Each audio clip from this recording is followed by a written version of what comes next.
So coming into a role like this, how much did you know about space to begin, and how do you prepare to be an astronaut? Oh, I knew absolutely nothing. But the nice thing about our job is that you're then hired to go back to school. You know, our job is to research everything, every single aspect.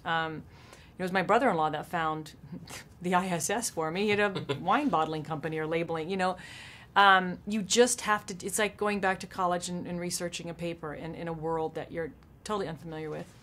But it's your job to do. And the more you dig deep, the more you can nuance yourself and your character. In this case, you just had to understand a technology that was foreign to you, a body movement and that was foreign to you, you know, verbiage and technology that made no sense, but you had to learn it enough so it made some kind of sense while you were doing it, so you could be authentic portraying it.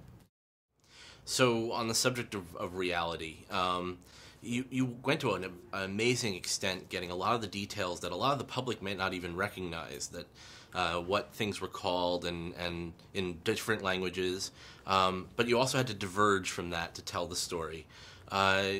Where was the line that you wanted to draw, and why did you pick the setting to be in a realistic set of spacecraft? Well, I'm fascinated by space exploration, and I have a big, huge respect to the people that have made it happen. You know, I'm fascinated by the technology. I think it's for my money, the most amazing piece of technology that humanity has ever done is the Hubble telescope. You know, pretty much it's a time machine. You know, so and since I was a kid, I was following space exploration because I'm from the generation who saw the man stepping on the moon for the first time. So so for me, that whole idea of doing the setting in space and honor what isn't there, not trying to invent, that was the thing we discussed early on with my co-writer, Cuarón, is why invent when you have the most amazing technology up there?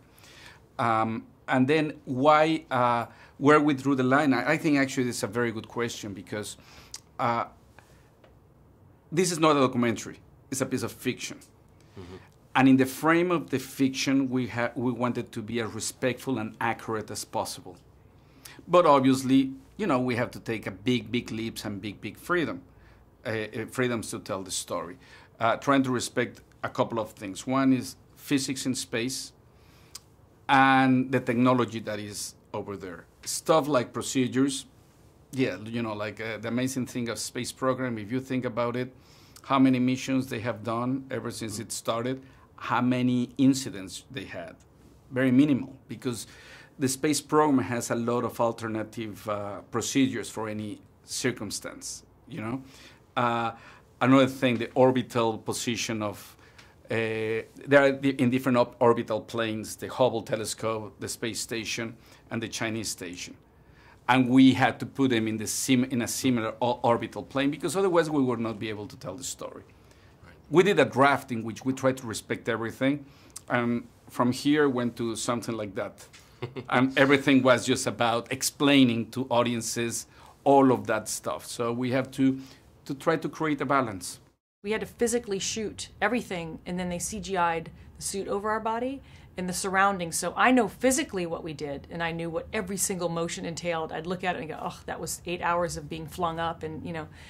And then you see what they created. You know, 250 people worked on every single frame of this movie to create the magic of Earth, and it's almost like it is a live organism, but we never look at it in that 3D moving way. It's always sort of, there's Earth, she's round, we know the lakes, we know the grass, and he created such a live character with Earth and space that I think it gives you such a visceral experience watching this movie that you feel like you were actually floating right above us, performing in it.